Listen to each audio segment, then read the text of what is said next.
베트남을 믿느니 지나가는 동네 개를 믿겠다는 말을 들어보셨나요? 최근 현대건설과 베트남 당국 간의 갈등을 보면 이 말이 딱 들어맞습니다. 베트남 정부가 공사 대금을 지급하지 않아 현대건설이 큰 어려움을 겪고 있기 때문입니다. 현대건설은 하노이 철도 사업을 맡고 있으며 이 사업의 총 공사비는 약 1조 6,670억 원에 달합니다. 이 사업은 하노이 북서부와 남부를 잇는 도시철도 3호선의 욕과 하노이 구간 4개 역사를 짓는 것입니다. 총 길이는 12.5km로 지상 8.5km, 지하 4km로 구성되어 있습니다. 최근 현대건설이 베트남에서 공사 대금을 받지 못해 갈등이 깊어지고 있습니다. 베트남은 2010년 고속철도 건설 사업을 발표하며 해외 기업들에게 각 사업을 수주했습니다.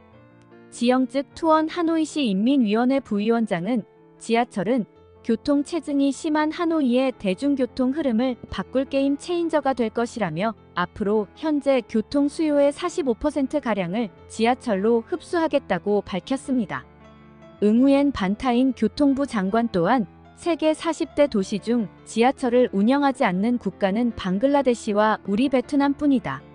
지하철은 베트남에 꼭 필요한 인프라라고 강조했습니다. 오토바이 천국인 베트남의 지하철 사업은 정부가 내세운 핵심 교통 인프라 프로젝트 중 하나입니다. 대중교통 인프라가 부족한 베트남은 시민들이 오토바이를 주요 교통수단으로 이용하면서 대기 오염과 교통정체 사고를 유발해 왔습니다. 경쟁국인 태국과 필리핀은 이미 수십 년 전부터 경전철을 운행하고 있는 점을 감안하면 이는 베트남의 자존심 문제이기도 합니다. 베트남 메트로 건설 사업은 2010년부터 본격적으로 진행됐습니다. 2010년 9월에는 프랑스가 하노이 지하철 3호선 건설을 시작했고 2011년 10월에는 중국이 EA 노선 건설을 시작했습니다. 당초 목표는 2016년 완공이었으나 이때도 베트남은 공사 대금을 제대로 지급하지 않았고 건설 현장 비리와 안전성 미비 등 여러 문제가 겹쳐 공사 진행이 멈췄습니다. 이에 따라 중국이 참여한 EA 노선의 사업비는 당초 약 285억 원에서 2배 이상 증가해 658억 원으로 불어났습니다. 결국 힘겹게 2019년에 완공이 이루어졌습니다. 그러나 중국 시공사의 기술 결함과 코로나 바이러스의 등장으로 시험 운행만 진행되었고 3년이란 시간이 무의미하게 흘렀습니다. 현대건설의 하노이 철도 사업 공사도 지난 2017년 첫 삽을 뜬 이후 원주민 보상 문제와 공사 대금을 받지 못하는 등의 이유로 2020년 6월 이후 공사가 멈췄습니다. 당초 2022년 완공 목표였으나 2023년 이후로 일정이 밀리게 되었습니다. 이 상황에서 베트남 정부는 언론을 통해 현대건설이 2020년 6월부터 도시철도 3호선 공사를 중단했다고 보도했습니다. 마치 베트남 당국은 아무런 문제가 없는데 현대건설이 일방적으로 공사를 중단한 것처럼 보이게 만든 것입니다. 하지만 문제는 공사대금 미지급뿐만이 아닙니다. 공사부지 인근에 사는 원주민 일부가 아직 이주하지 않았다는 점이 가장 큰 문제였습니다.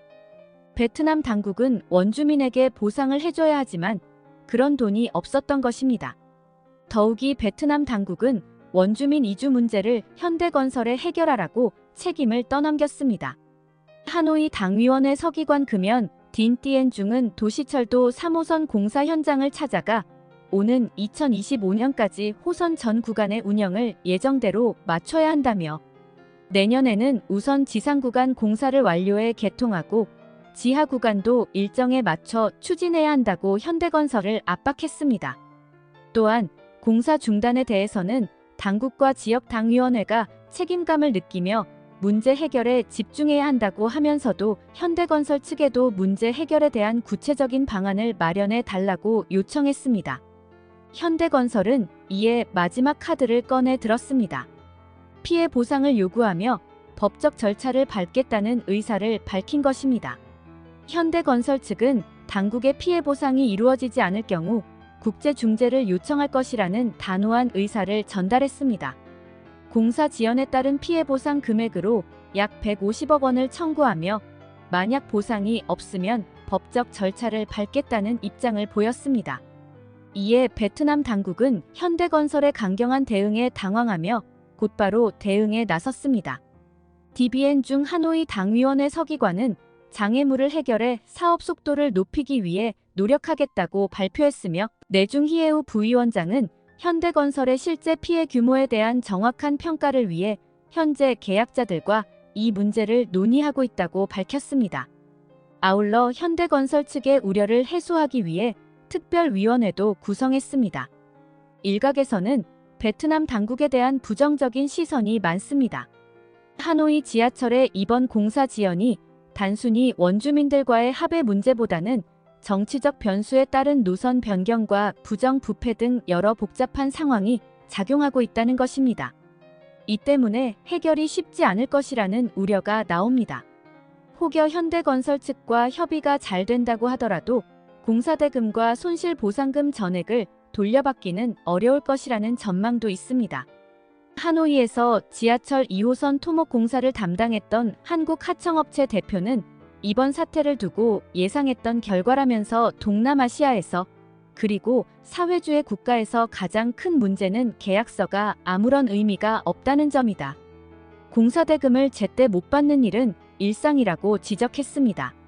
실제로 베트남 지하철 공사의 토지 수용 및 부지 정리 지체로 인해 공사 일정이 지연되는 것은 이번이 처음이 아닙니다. 2020년 7월 2호선 지상 구간 시공사로 참여했던 대림산업 역시 공사 지연에 따른 추가 공사비로 900만 달러를 당국에 요구했습니다. 당시 대림산업 측은 계약서에 정리가 끝난 부지를 넘겨받기로 했지만 1년 만에 지체되면서 공사 기간이 2년 연장됐다고 밝혔습니다. 결국 900만 달러는커녕 하노이 시와의 어려운 협상 끝에 660만 달러를 받은 것으로 전해졌습니다. 하지만 베트남은 현대건설의 단호한 입장에 철도 사업에서 손을 뗄까봐 우려하고 있습니다. 그래서 추가 사업비 지원과 공사기간 연장을 제안하며 현대건설의 마음을 달래려 하고 있습니다. 현대건설은 현재 베트남뿐 아니라 전 세계에서 K건설의 위험을 드러내고 있습니다.